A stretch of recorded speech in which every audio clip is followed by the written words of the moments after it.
Embarras, comment se sont passés vos premiers jours de confinement? C'était pas trop dur? Bah non, Anne, pas du tout. Au contraire, je dirais même que les Français l'ont vécu plus sereinement parce qu'ils étaient beaucoup mieux préparés par le gouvernement et surtout par notre Premier ministre Jean Castex qui a été très clair et très ferme sur le sujet.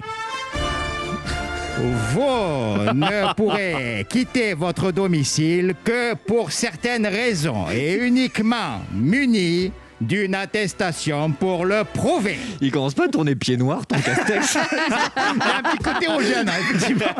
Là, je dois vous avouer que ce qui me stressait le plus... Un petit côté Rogiane. Ouais, c'est ça. Jean Castex, j'écoute. Allez, Narbonne, on y va. On va faire une intervention. Fais couler la kémia. Non, je dois vous avouer que ce qui me stressait le plus, c'était d'abord de bien remplir mon attestation pour ne pas me faire verbaliser en allant faire mes courses ou mon jogging.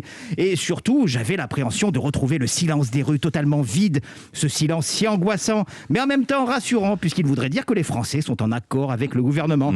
C'est donc la boule au ventre que j'ai ouvert la porte de chez moi et que je suis sorti. Voilà, pardon.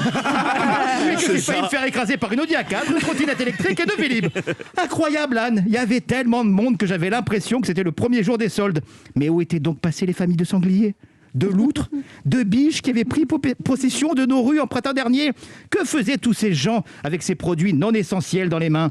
Je me suis même demandé à un moment donné si je n'avais pas rêvé ce deuxième confinement. Alors c'est vrai que pour la première fois depuis très longtemps, la veille, j'avais fait une nuit complète, sans me réveiller. D'ailleurs, pour ceux qui souffrent d'insomnie, j'ai découvert l'ASMR. Ah, c'est magnifique. Vous savez, l'ASMR sont des vidéos où quelqu'un te chuchote des trucs incompréhensibles pour t'endormir. Voilà, moi j'écoute celle d'Olivier Véran, ça m'endort. En accord avec le Haut Conseil scientifique, nous cherchons à créer les conditions nécessaires T'as le temps de dormir. en limitant le risque R Bien vu. pour passer un Noël des moins contraignants possibles. Bonne nuit. Bim, 8 heures de sommeil, sans me réveiller.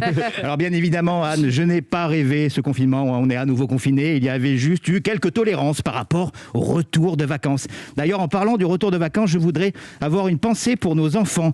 Non pas parce qu'ils devront pas être masqués dès l'âge de 6 ans, mais parce qu'à la demande de Jean-Michel Blanquer, le ministre de l'Éducation, les joueurs de l'équipe de France leur ont laissé des messages d'encouragement.